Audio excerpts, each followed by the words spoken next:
मित्रों, जैसा कि आप जानते हैं, मृत्यु लोक यानी पृथ्वी पर 84 लाख योनियां निवास करती हैं और उसी में से एक मनुष्य योनि भी है, जिससे हमारा और आपका जन्म हुआ है। दोस्तों, प्राणी को उसके कर्मों के हिसाब से अगला जन्म मिलता है। इसलिए जब कोई प्राणी अपने जन्म में सत्कर्म करता है तो उसका जन्म मनुष्य योनि में होता है। परंतु दोस्तों, अगर धर्मशास्त्रों की माने तो अन्य किसी योनियों की अपेक्षा सबसे ज़्यादा कष्ट जीव को मनुष्य योनि में ही होता है। आज की इस वीडियो में हम आपको यही बताने जा रहे हैं कि मनुष्य को माता के गर्भ से मृत्यु तक किस किस तरह के कष्ट भोगने पड़ते हैं, जिसका वर्णन भागवत पुराण में किया गया है। नमस्कार दोस्तों, द स्टोरी टेलर में आपका स्वागत है।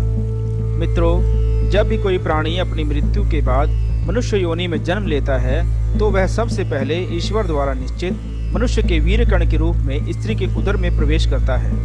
वहां वे स्त्री के रस से मिलकर एक बन जाता है और 5 रात्रि में छोटे कण का रूप हो जाता है और उसके बाद अंडे के जैसे रूप में वर्णित हो जाता है। इसी तरह 1 महीने में उसका सिर निकल आता है, 2 महीने में हाथ पांव आदि अंगों का निर्माण हो जाता है और 3 महीने में नाखून, हड्डियां, चर्म यानी त्वचा, स्त्री पुरुष के चिन्ह तथा अन्य छिद्र उत्पन्न हो जाते हैं। 4 महीने में उसमें मांस उत्पन्न होने लगता है और 5वें महीने में गर्भ में पल रहे बच्चे को भूख प्यास लगनी शुरू हो जाती है। 6ठे महीने से वह झिल्ली से लिपट कर कोख में घूमने लग जाता है। उस समय वह माता द्वारा ग्रहण किए गए भोजन और जल आदि से अपनी भूख प्यास मिटाने लगता है और वह कर्मी आदि जंतुओं की उत्पत्ति स्थान में पड़ा रहता है। वह सुकुमार तो होता ही है।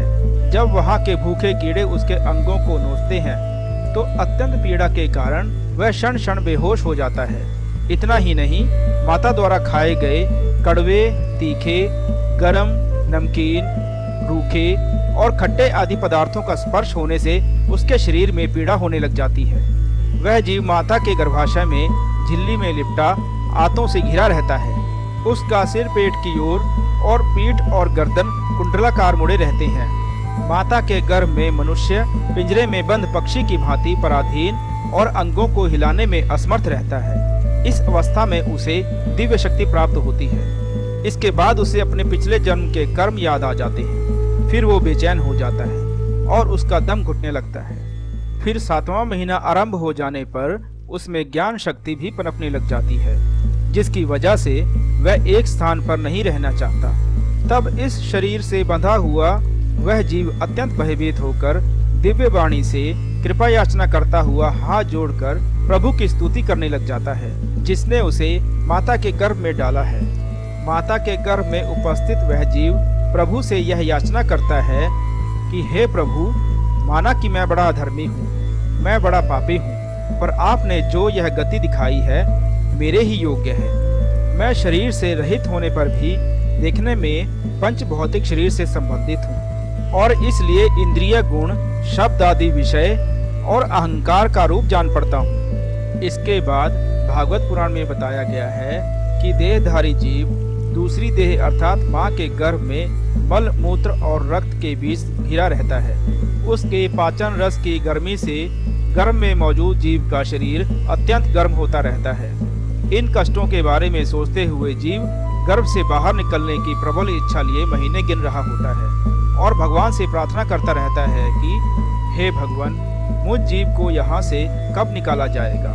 फिर गर्भ में मौजूद मनुष्य सोचता है, पशु पक्षी आदि जीव तो अपनी मूल बुद्धि के अनुसार शरीर में होने वाले सुख दुख का अनुभव करते हैं, किंतु मैं तो भगवान आपकी कृपा से साधन संपन्न शरीर से युक्त हुआ हूँ तथा आपकी दी हुई विवेक बुद्धि से अपने शरीर के भीतर और बाहर अहंकार रूपी आत्मा का अनुभव करता हूँ। भगवान, इस अनंत दुख से भरे गर्भाशय में यद्यपि मैं बड़े कष्ट से रह रहा हूँ, तो भी इससे बाहर निकलकर संसार रूपी अंधेरे कुएं में गिरने की मुझ में बिल्कुल भी इच्छा नहीं है, क्योंकि उसमें जाने वाले जीव को आपकी माया घेर लेती है, जिसके कारण उसका शरीर अहंकार रूपी हो जाता है और उसके परिणाम में उसे फिर इस संसार रूपी चक्र में ही रहना होता है। इसलिए वह भगवान से बार बार विनती करता रहता है कि वे उसे इस कष्ट से, सांसारिक मोह माया से जितनी जल्दी हो सके उतनी जल्दी मुक्ति दे दें। फिर 9वें या 10वें महीने में मनुष्य अपनी माता के गर्भ से इस मृत्यु लोक में आता है तो उसकी वह सारी स्मृति नष्ट हो जाती है।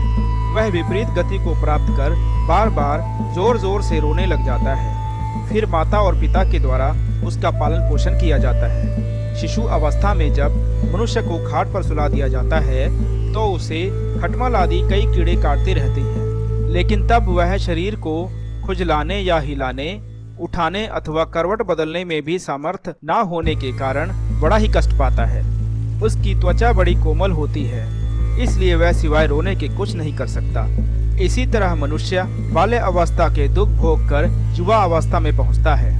इस समय यदि उसे कोई इच्छित भोग प्राप्त नहीं होता तो अज्ञानतावश उसका क्रोध बढ़ जाता है और वह शोक में डूब जाता है। देह के साथ अभिमान और क्रोध बढ़ जाने के कारण मनुष्य अपना ही नाश करने के लिए अन्य कामी मनुष्यों के साथ बैर कर लेता है। इतना ही नहीं, खोटी बुद्धि और अज्ञानता के कारण मनुष्य में मेरे मन का अभिमान घर कर लेता है। जो शरीर मृत्यु काल तक अनेक प्रकार के कष्ट ही देता है, उसके लिए मनुष्य तरह तरह के कर्म करता रहता है, जिनमें बंध जाने के बाद मनुष्य बार बार संसार चक्र में जन्म लेता रहता है। इतना ही नहीं, मनुष्य योनि में जन्म लेने के बाद यदि किसी मनुष्य का भोगों में लगे हुए मनुष्यों के साथ समागम हो जाता है और वो उसी का अनुगमन करने लग जाता है तो पहले के समान ही वह फिर नाल योनि में जन्म लेता है, जिसके संग मनुष्य की पवित्रता, दया, वाणी का संयम, बुद्धि और इंद्रियों का संयम जैसे सद्गुण नष्ट हो जाते हैं। इसलिए भागवत पुराण में बताया गया है कि किसी भी मनुष्य को ऐसे लोगों से मित्रता नहीं करनी चाहिए जो हमेशा इस दुनिया के समागम में लिप्त रहता हो, अशांत और मूढ़ अर्थात मूर्ख हो, क्योंकि जीव को किसी और का संग करने से ऐसा मोह और बंधन नहीं होता जैसा स्त्री और स्त्री के संगियों का संग करने से होता है। इससे जुड़ी एक कथा में बताया गया है कि एक बार परमपिता ब्रह्मा जी अपनी पुत्री सरस्वती को देखकर उसके रूप लावण्य से मोहित हो गए थे और उसके हिरणी रूप में भागने पर निर्लज्जता से हिरण का रूप धर के उसके पीछे भागने लगे। इसलिए ऐसा कौन सा पुरुष हो सकता है जिसकी बुद्धि स्त्री रूपी माया से मोहित ना हो। इतना ही नहीं, स्त्री रूपी माया में इतना बल होता है कि वह अपने नैनों से बड़े बड़े दिग्गजों और वीरों को कुचल सकती है। जो पुरुष योग्य परम पद पर आरोप होना चाहता हो अथवा जिसे मेरी सेवा के प्रभाव से आत्मा और अनात्मा का विवेक हो गया हो, वह स्त्रियों का संग कभी न करे, क्योंकि उन्हें ऐसे पुरुषों के लिए नरक का खुला द्वार बताया गया है। जो मनुष्य अपने जीवन में स्त्री से आसक्त रहता है तथा मृत्यु के समय भी स्त्री का ही ध्यान करता है, उसे अगले जन्म में स्त्री योनि ही मिलती है। मनुष्य रूपी जीवन पाकर यदि कोई मनुष्य किसी जीव की हत्या अपने भौतिक सुखों को प्राप्त करने के लिए करता है तो उसे अगले जन्म में उसी जीव की योनि में जन्म लेकर कष्ट भोगना पड़ता है। फिर मनुष्य की उम्र जब ढलने लगती है अर्थात वह अपने जीवन के अंतिम पड़ाव में प्रवेश करता है तो उसे इस जन्म के लिए तब तक के कर्मों के हिसाब से इसी मृत्यु लोक में शारीरिक और मानसिक पीड़ा भोगनी पड़ती है।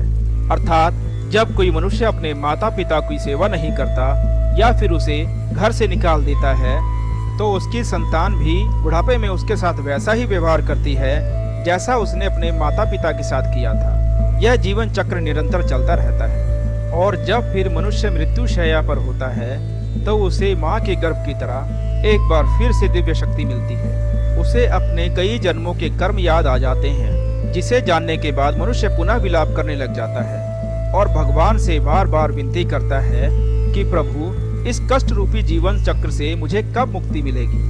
मैं ऐसा क्या करूं जिससे मुझे आपके चरणों में शरण मिल सके? उस समय वह अपने द्वारा किए गए कर्मों को बार बार याद करके रोता है और वह सोचता है कि अपने कर्मों के बारे में अपने परिवार को बता दे, किंतु वह ऐसा नहीं कर पाता। तब भगवान उसे बताते हैं, तुम्हारे पास जब अच्छे कर्म करने का वक्त था उस समय तुम लोभ, काम, क्रोध से आसक्त होकर बुरे काम कर रहे थे। जब तुम्हें कष्ट भोगना पड़ रहा है तो तुम मुझसे मुक्ति की आस रखते हो। ऐसा कभी नहीं हो सकता। इसलिए हे देहधारी जीव, अपने अगले जन्म में अच्छे कर्म करना ताकि तुम्हें मेरी शरण में जगह मिल सके।